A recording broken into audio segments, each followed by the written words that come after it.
The year is 1980 and the late chairman's wife, Jiang Qing, is standing trial. Having conducted Stalin-like show trials throughout the late 60s and early 70s, now under the direction of Deng Xiaoping, the Chinese courtroom has finally returned to a place of at least some order.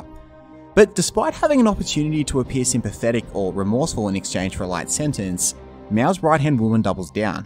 She smirks throughout the trial, and when offered an opportunity to apologise for her relentless attacks on Zhou Enlai and for purging enemies in the film industry, Jiang Qing simply says that she was carrying out the chairman's orders. As the verdict's about to come in, Jiang Qing's pretty confident. Her husband was worshipped like a god, and so by implication, she was surely a goddess of China. But the verdict wasn't quite what she expected. Found guilty of crimes of persecuting creative artists and then destroying evidence, she receives a penalty often only considered reserved for men: the death penalty.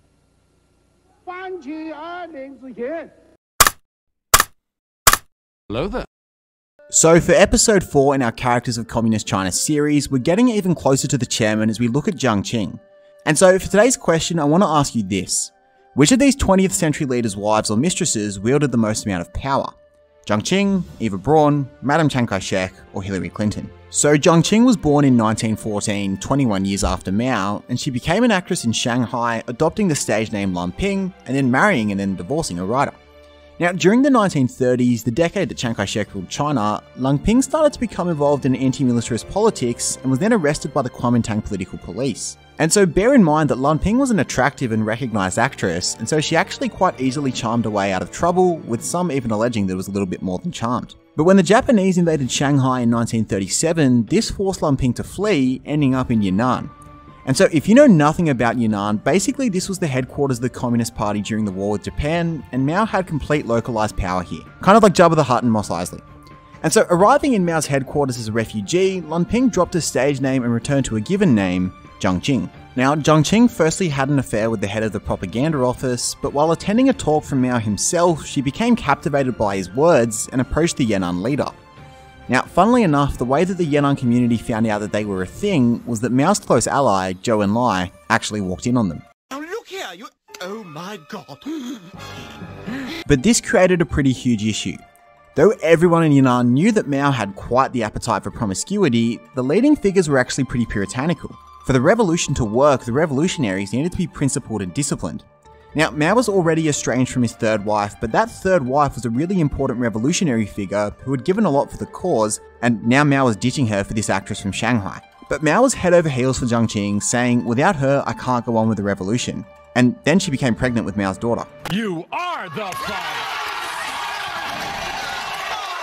And so with the Yunnan leaders deeply unhappy with their leader's apparent loss of focus, they brokered a deal with Mao, probably with the help of the Soviet Union. Effectively, Mao could marry his mistress, but in return she had to keep out of politics for 30 years. Just for context, George H.W. Bush was the president 30 years ago. And so Japan was defeated in the Pacific, and then surprisingly the communists went on to defeat the Kuomintang in a civil war that came afterwards, and so Mao's power base spread from Yunnan to all of mainland China. But as per the deal, Jiang Qing could play no role in the governance of communist China, and her job was to simply support her husband. But here's the thing. Mao was off having affairs with plenty of women, and Jiang watched any sense of purpose slip out of her hands. As we often do, to quote Jonathan Femby, she became paranoid, neurotic, and even domineering. She suffered from hypochondria, a condition where one convinces themselves that they have a serious medical condition when they actually don't. It's kind of like that guy from Better Call Saul who convinces himself that his body has adverse reactions to electric activity, Child and fine.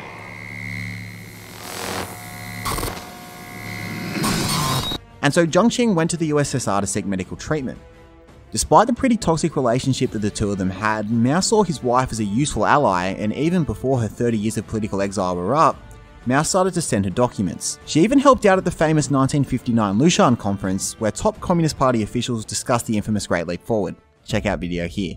Fast forward to 1966 and Mao's Cultural Revolution, an attempt to wrestle back control of the party by using high school and university students to assault anyone even accused of having non-Maoist beliefs, was in action. Importantly, by this point, Jiang Qing's 30 years of political exile were up and she was out for blood, especially for the Yan'an elders who made Mao take that deal. But here's the irony. Even though she sought vengeance, she was actually pretty lazy about achieving it.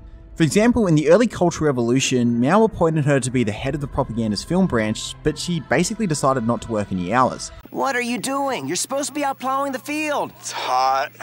I'll do it tomorrow. Come on, man, it's your job. Not really feeling it. Perhaps laziness wasn't the only factor though, as Jiang Qing wanted to use her passion, classical drama, to propagate the Maoist message. However, Mao wanted to abolish all things traditional and said, communists are enthusiastic about promoting feudal and capitalist art, but not socialist art. For Mao, culture defined society, and a Maoist society needed a new culture of its own. Nonetheless, Jiang certainly took the opportunity to purge her old enemies from Yunnan, even going as far as saying, I was Chairman Mao's dog, wherever he told me to bite, I bit.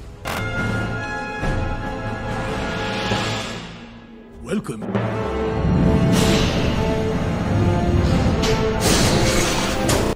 And she certainly claimed the political lives of a few leading figures. For example, Peng Zhen was denounced and arrested, and her old film rival, Li was tortured along with her family, with her husband actually dying as a result. Jiang also played an important role in the image of the revolution, appearing on posters and making speeches. Now, Jiang Qing ultimately formed an alliance infamously known as the Gang of Four. The gang included Zhang Chongchao, Yao Wanyuan, and Wang Hongwen. Now, basically the primary function of the gang was to trash talk and criticize any member of the Communist Party who became close to Mao, and therefore threaten their power and chances of taking over after Mao's death. For instance, when Mao's successor, Lin Biao, was killed in a plane crash, Zhou Enlai became Mao's number 2. Now, even though Zhou was never going to succeed Mao, they relentlessly criticized every policy Zhou made as betraying the Cultural Revolution. With the party and the military seeing that Zhou's policies were actually cleaning up the mess of the revolution, they started to hate the gang. In 1976, Zhou Enlai died from bladder cancer, and 100,000 protesters took to the streets, calling the chairman's wife Jiang the Witch. Just a couple of months later, Mao himself died, and on his deathbed, appointed a guy called Hua Guofeng as his successor. Jiang was having none of this. After all, she was the chairman's wife and was 21 years his junior, so she wasn't dying anytime soon. And so she tried to get the key party officials to sign an endorsement of her leadership. Traitor!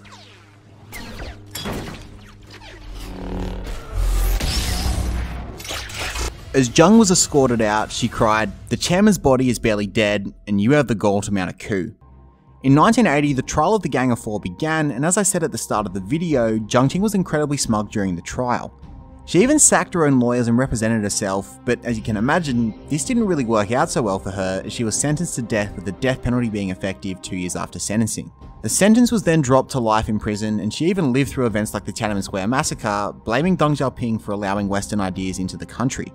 She was diagnosed with throat cancer, but then on medical grounds actually left prison in 1991. And while in her hospital bathroom, she hanged herself, and I'll finish with her suicide note.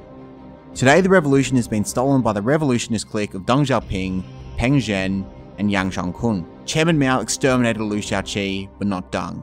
And the result of this omission is that unending evils have been unleashed on the Chinese people and nation. Chairman, your student and fighter, is coming to see you.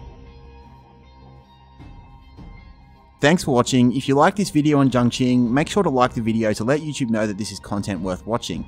Make sure to hit subscribe to edge us closer towards the podcast, and next time we're looking at the life of Hua Guofeng itself. We can't wait to see you next time for our next venture into a fascinating part of history.